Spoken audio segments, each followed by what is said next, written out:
அன்பு நேயர்களுக்கு கனிவான வணக்கம்.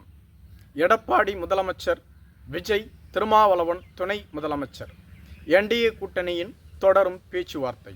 தமிழகத்தில் திமுக ஆட்சியை வீழ்த்திவிட்டு வரும் 2026ஆம் ஆண்டு நடைபெறவுள்ள சட்டமன்ற தேர்தலில் எப்படியேனும் அதிமுகவை ஆட்சி அதிகாரத்திற்கு கொண்டு வந்துவிட வேண்டும், மேலும் எடப்பாடி பழனிசாமி இரண்டாவது முறையாக முதலமைச்சராகிவிட வேண்டும் என தொடர்ந்து தீவிரமாக களப்பணி ஆற்றி வருகிறார்.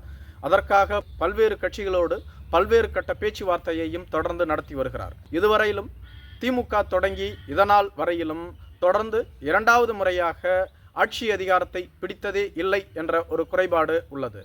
ஆனால் அதிமுகவோ எம்ஜிஆர் காலத்தில் தொடர்ச்சியாக 3 முறையும், செல்வி ஜெயலலிதா காலத்தில் தொடர்ச்சியாக 2 முறையும் ஆட்சி அதிகாரத்தில் அமர்ந்த கட்சி.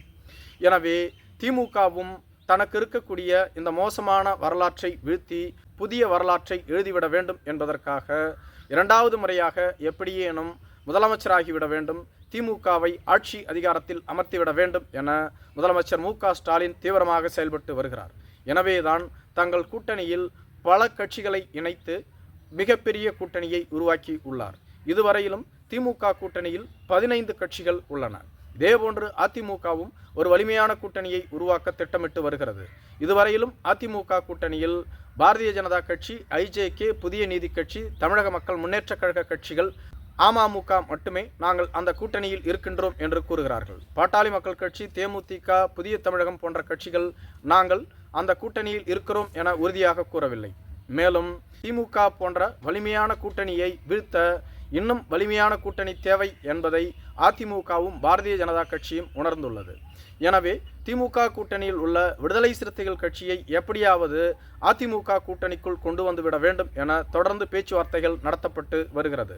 இதன் தொடர்ச்சியாகத்தான் அதிமுகவின் கொள்கை பரப்பு செயலாளரான வைகை செல்வன் அவர்கள் திருச்சியில் சமீபத்தில் திருமாவளவனை சந்தித்து அவரோடு பேச்சுவார்த்தை நடத்தினார்.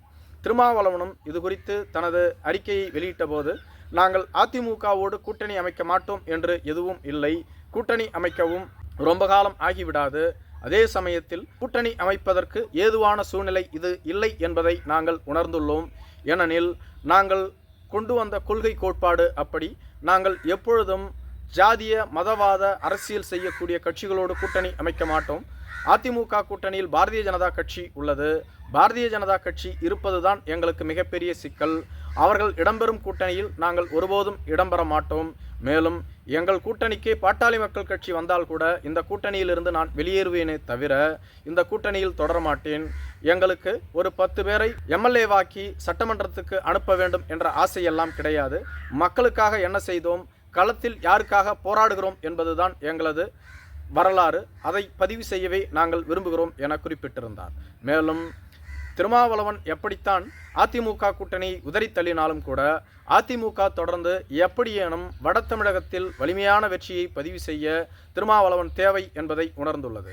எனவே தொடர்ந்து திருமாவளவனோடு பேச்சுவார்த்தை நடத்தி வருகிறது. மேலும் அவரை சமாதானம் செய்ய அவருக்கு துணை முதலமைச்சர் பதவியை கூட தர நாங்கள் தயாராக இருக்கிறோம் என அதிமுக தரப்பு பேச்சுவார்த்தை நடத்தி வருவதாக கூறப்படுகிறது.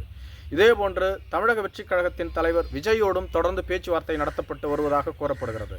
அதிமுக ஏற்கனவே விஜயோடு தான் பேச்சுவார்த்தையை தொடங்கினார்கள். ஆனால் விஜய் 117 சட்டமன்ற தொகுதிகள், 2.5 ஆண்டு முதலமைச்சர் என பாதிக்கு பாதி அனைத்திலும் கேட்டார். இது எடப்பாடி பழனிசாமிக்கு ஒத்துவரவில்லை என்பதனால் அந்த பேச்சுவார்த்தை அதோடு முடிந்தது. பின்பு விஜய் அவர்கள் தனது முதல் மாநாட்டை கூட்டி மிகப்பெரிய மாஸ் என்ட்ரியை உருவாக்கினார். இது மேலும் தமிழக வெற்றிக் கழகத்திற்கு செல்வாக்கை அதிகரித்தது. தற்பொழுது பாரதிய ஜனதா கட்சி, அதிமுக என 2 கட்சிகளும் விஜயை எப்படியாவது கூட்டணிக்குள் கொண்டு வந்துவிட வேண்டும் என தொடர்ச்சியாக பேச்சுவார்த்தை நடத்தி வருகிறார்கள்.